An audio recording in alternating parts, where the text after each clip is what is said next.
নমস্কাৰ সকল স্বাগতম জনাইছো এটা অন্য ভিডিঅ'লৈ। আজি আমি গৈ আছো এটা মংগলদৈ আৰু এফালে মোৰ লগত আছে কুলু। হাই দিয়া, হাই, খুব ধুনীয়াকৈ হাই দিছে। আৰু মানে মেইন কথাটো হ'ল আপোনালোকক এটা ভাল খবৰ দিওঁ, যদি কোনোবা বেকাৰ ল'ৰা আছা, বেকাৰ ল'ৰা যদি কিবা কাম এটা শিকিব খুজিছা তেতিয়াহ'লে এটা ভাল অপৰচুনিটি আনিছো তোমালোকলৈ। খুব ধুনীয়া এটা অপৰচুনিটি আছে আৰু সেইটো আপোনালোকে মংগলদৈত গ'লে দেখা পাব। মই আপোনালোকক সকলোবোৰ বস্তু মংগলদৈত গৈ দেখাই আছো, কি খুলিছো, কেনেকুৱা কি কথা বাৰ্তা। আৰু এয়া ইছলামপুৰ চক পাই গ'লো। ইছলামপুৰৰ পৰা চিধা যাব লাগিব আমাৰ ট্ৰেইনিং ইনষ্টিটিউটলৈ। চিধা গৈ আপোনালোকে ভেবাঘাট নাপাওঁতেই পাব আমাৰ। আৰু এইফালে হ'ল মেইন পইণ্টটো ভেবাঘাটৰ, আৰু এইফালৰ পৰা আপোনালোকে আহিব লাগিব ইছলামপুৰ যোৱাৰ ৰাস্তাটো। ইছলামপুৰ যোৱাৰ ৰাস্তাটোতে পাব আপোনালোকে টেকন'ফিক্স মোবাইল ৰিপেয়াৰিং ট্ৰেইনিং চেণ্টাৰ। আৰু এনেকৈ সোমাই যাব লাগিব এইফালেৰে। ইয়াতে মানে গাড়ী গুৰা থাকে অলপমান, ইয়াতে মানে একোৱা গাৰ্ডৰ কিবা কিবি এইবিলাকত আছে। আৰু এইফালে ওপৰলৈ যাব লাগিব, ওপৰলৈ গৈ আছো। এইয়া টেকন'ফিক্স আহি গ'ল, টেকন'ফিক্স। আৰু এইফালে উঠি যাব লাগিব এনেকৈ ফাৰ্ষ্ট ফ্ল'ৰত। আৰু এইয়া ৱেলকাম টু টেকন'ফিক্স। আৰু ৱেলকাম দুটা দিছোঁ, মানে ডাবল ৱেলকাম কৰিছোঁ। এইফালে ৱেলকাম, আকৌ এবাৰ দিছোঁ ৱেলকাম। আৰু এইফালে আমাৰ অফিচ ৰুম। ইয়াতে মানে কিবা এডমিশ্যনৰ কাম চলি আছে, বৰ্তমান এডমিশ্যন চলি আছে।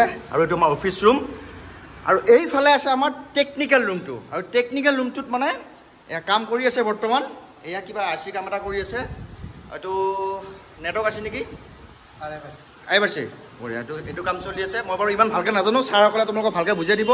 জাষ্ট মই আপোনাৰ ইনষ্টিটিউট মানে ট্ৰেইনিং চেণ্টাৰটো খুলিছোঁহে। আৰু এইফালে তোমালোকৰ ছেটআপটো থাকিব। যোনে যোনে ইয়াতে শিকিব বিচাৰে এইবিলাক ছেটআপ থাকিব। ইয়াতে থাকিব, ইয়াতে এটা ছেটআপ থাকিব, এইফালে এটা ছেটআপ থাকিব, তাৰপিছত এইটো এটা ছেটআপ, আৰু এইখিনিতে এটা ছেটআপ থাকিব, আৰু এইখিনিতে এটা ছেটআপ থাকিব। টোটেল মানে 8টা ছেটআপ থাকিব আমাৰ। আৰু 8জন ল'ৰাৰ কাৰণে আমাৰ বৰ্তমান মানে ছিট কৰোৱা হৈছে। আৰু অলৰেডি মানে আমাৰ 4জন ল'ৰা অলৰেডি কমপ্লিট হৈছে। আৰু গতিকে 4জনৰ কাৰণে ছিট হৈছে। গতিকে সোনকালে কণ্টেক্ট কৰক আমাক যদি কোৰ্চটো কৰিব বিচাৰা। আৰু মই কোৰ্চটোৰ বিষয়ে সবিশেষ আপোনালোকক জনাই আছোঁ। আৰু আমাৰ ইয়াত আপোনালোকে দুটা কোৰ্চ পাব, যিটো হৈছে MCET আৰু A to Z। MCET আৰু A to Z মানে মই বুজাই দিছোঁ আপোনালোকক। MCET থাকিব আপোনাৰ ডিউৰেশ্যন 50 ডেজ, আৰু A to Z থাকিব আপোনাৰ 90 ডেজ। 90 ডেজ হোৱাৰ কাৰণ হ'ল মানে A to Z আপোনাৰ গোটেইখিনি থাকিব, ছফ্টৱেৰৰ পৰা আদি কৰি একদম বেছিক লেভেলৰ পৰা এডভান্স লেভেললৈ। আৰু যিটো MCET থাকিব সেইটো এডভান্স লেভেল অনলি। যোনে নেকি আগতে কাম কৰিছে বা আগতে অলপ জানে তেতিয়াহ'লে তেওঁলোকৰ কাৰণে আমি আনিছোঁ MCET। আৰু যোনে নেকি একো কামেই নাজানে, মোবাইলৰ বিষয়ে একোৱেই নাজানে, সেইটো মানুহৰ কাৰণে আনিছোঁ আমি A to Z। আৰু A to Z লাগিব আপোনাৰ 90 ডেজ। আৰু এইফালে মই গোটেইখিনি দেখাই দিছোঁ। লিপি লাইন টেষ্টিং থাকিব, আপোনাৰ MCET-ৰ UFI কোডিং থাকিব, UFI program with UFS program with UFI box, আৰু বিভিন্ন ধৰণৰ মানে ইয়াতে বিভিন্ন ধৰণৰ এডভান্স লেভেলৰ কামখিনি থাকিব। RC ৰিবলিং, আপোনাৰ ডেট ফোনৰ কোডিং, মানে DC চাপ্লাই কোডিং, এনে গোটেইখিনিতে কাম থাকিব।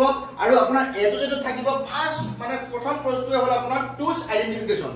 মানে কোনটো টুলে কি কাম কৰে, কেনেকুৱা কি হ'ব, RC আইডেণ্টিফিকেশ্যন, মাল্টিমিটাৰ ইউজ কেনেকৈ কৰে, আৰু RC ৰিবলিং, এইবিলাক হ'ল এডভান্স লেভেলৰ RC ৰিবলিংটো। এইটো ফাৰ্ষ্ট সপ্তাহত তোমালোকক শিকোৱা হ'ব টুলছ আইডেণ্টিফিকেশ্যন। মানে টুলছটো কেনেদৰে তোমালোকে আইডেণ্টিফিকেশ্যন কৰিবা, মানে কোনটো টুলে কি কাম কৰিবা সেইটো আপোনালোক দেখুওৱা হ'ব। আৰু ছফ্টৱেৰ থাকিব বাৰু, ইয়াতে মই লিখা নাই। আৰু মেইন কথাটো হ'ল আপোনালোকে আমাৰ ইয়াতে যদি কোৰ্চটো কৰে তেতিয়াহ'লে আপোনালোকে লাইফ টাইম এক্সেছ পাব। যদি মাৰ্কেটত কিবা নতুন প্ৰব্লেম এটা আহে মোবাইলৰ বিষয়ত, তেতিয়াহ'লে আপোনালোকে আমাৰ ইয়াতে কোৰ্চটো কৰিব পাৰিব। একেবাৰে ফ্ৰীতে কৰিব পাৰিব, কোনো ধৰণৰ প্ৰব্লেম নাই। এইটো হ'ল POCO X2ৰ আপোনাৰ এইটো মেইন CPU হয়।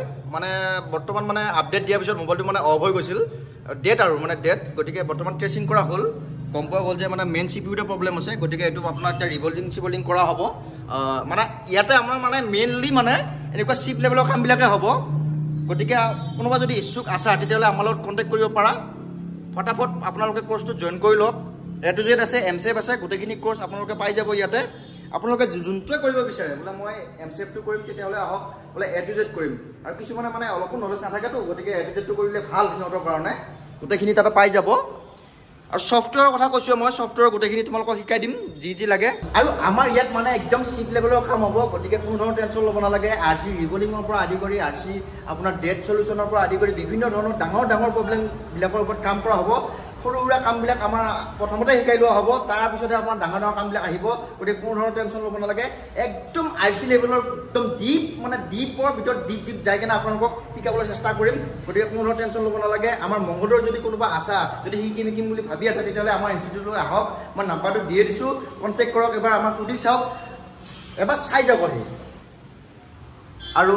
আৰু এইটো আমাৰ অফিচ ৰুমৰ ওচৰতে আছে আৰু এইটো আমাৰ অফিচ ৰুম আৰু মানে মানুহজনী আহি গ'ল মানে শুভেচ্ছা দিবৰ কাৰণে কি হ'ব কি নহ'ব তাইও ভাবি আছে কিনো শিকাব নেকি ইয়াতে মোবাইল ৰিপেয়াৰিং হ'ব আৰু যোনে মোবাইল ৰিপেয়াৰিং নাজানে মোবাইল ৰিপেয়াৰিংটো শিকিব পাৰিব আমাৰ তাত আৰু গুৱাহাটীত যাব নালাগে তুমি এবাৰ কৈ দিয়া আমাৰ ইয়াতে দৰঙত বা ওচৰে পাজৰে যিমানখিনি বহুতে শিকিব খোজে নহয় আজিকালি মোবাইলৰে যুগ যিহেতু গতিকে যদি শিকিব বিচাৰে তেনেহ'লে কৰিলেই হ'ল তাই ভালকৈ ক'বই পৰা নাই আৰু যোনে নেকি আমাৰ তাত কৰ্চটো কৰিব বিচাৰে একদম কম খৰচত আপোনালোকক কৰ্চটো কৰাই দিম কোনো ধৰণৰ টেনশ্যন ল'ব নালাগে আৰু আমাৰ তাত লাইফ টাইম এক্সেছ থাকিব আৰু যদি কিবা নতুন প্ৰব্লেম আহে মাৰ্কেটত তেতিয়া আপোনালোকে আমাৰ তাৰ পৰা শিকি যাব পাৰিব কোনো ধৰণৰ আমি চাৰ্জ নলওঁ